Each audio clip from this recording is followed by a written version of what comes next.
অধ্যায় ২। দানব মামার সঙ্গে বন্ধুত্ব। ধীরে ধীরে মুন্না বুঝতে পারল যে দানব মামা মোটেও ভয়ঙ্কর নয়।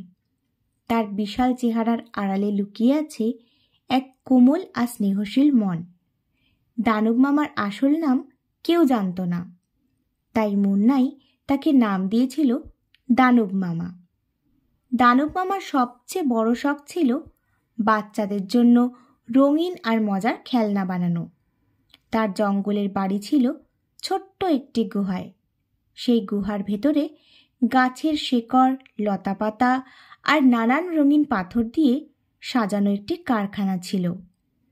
সেখানে নানা রকমের খেলনা তৈরি হতো। কাঠের ঘোড়া, পাতা দিয়ে বানানো পাখি আর ছোট ছোট ঘূর্ণি। প্রতিটা খেলনা যেন জাদুর ছোঁয়া পেয়ে প্রাণবন্ত হয়ে উঠত। একদিন মুন্না দানব মামার খেলনা দেখতে দেখতে জানতে চাইল, তুমি এখানে জঙ্গলে কেন থাকো? আমাদের গ্রামে এসে থাকলে সবাই তোমার সঙ্গে বন্ধু হতে পারত। দানব মামার মুখে এক দুঃখী হাসি ফুটে উঠল। সে বলল, আমি ছোটবেলায় গ্রামে থাকতে চেয়েছিলাম, কিন্তু আমার চেহারা দেখে সবাই ভয় পেত। কেউ আমার সঙ্গে খেলতে চাইতো না, তাই আমি এখানে জঙ্গলে এসে থাকি। এখানে গাছপালা আর পাখিরাই আমার বন্ধু।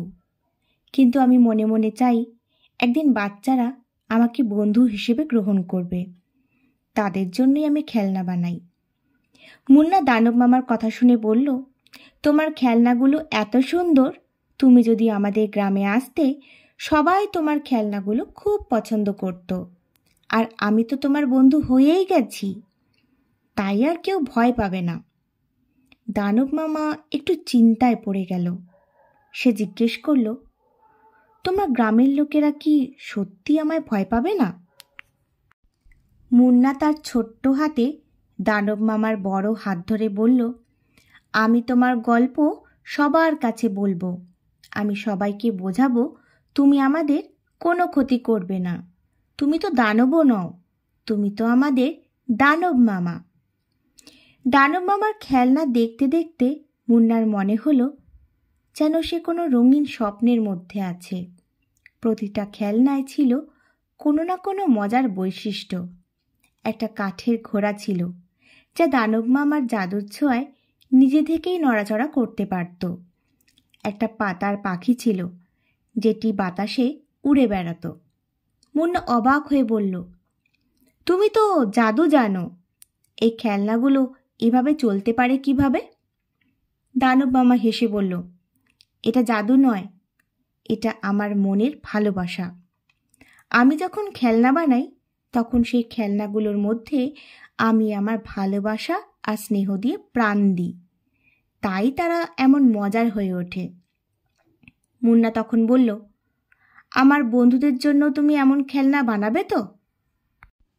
দানব মামা মাথা নেড়ে বলল, অবশ্যই বানাবো, যদি তারা আমাকে ভয় না পায়।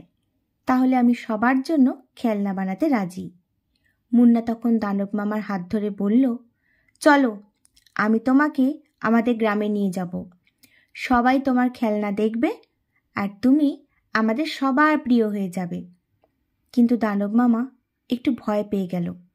সে বলল, আমি যদি তোমার গ্রামে গিয়ে থাকি আর যদি কেউ আমাকে ভয় পায়? মুন্না আশ্বস্ত করে বলল, তুমি তো ভালো, আর আমি সবার কাছে তোমার কথা বলবো। সবাই বুঝবে তুমি কেমন দারুণ বন্ধু। আর তুমি যদি কিছু খেলনা নিয়ে যাও তাহলে সবাই তোমায় পছন্দ করবে।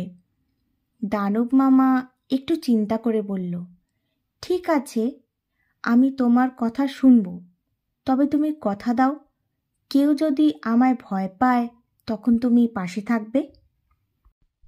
মুন্না মাথা নেড়ে বলল, অবশ্যই দানব মামা, আমি তো তোমার সেরা বন্ধু। এইভাবে মুন্না আর দানব মামার বন্ধুত্ব আরও গভীর হলো। মুন্না ঠিক করল দানব মামার সঙ্গে গ্রামে গিয়ে সবার কাছে তার পরিচয় করিয়ে দেবে। কিন্তু তার আগে সে জানত গ্রামের লোকেদের দানব মামার ভালো মনের কথা বোঝানো খুবই জরুরি। আর এভাবেই শুরু হলো মুন্না আর দানব মামার নতুন এক রঙিন যাত্রা। জঙ্গলের ভেতর দানব মামার খেলনার জাদু আর তাদের মজার গল্প যেন পরীর জগতের মতোই সুন্দর ছিল।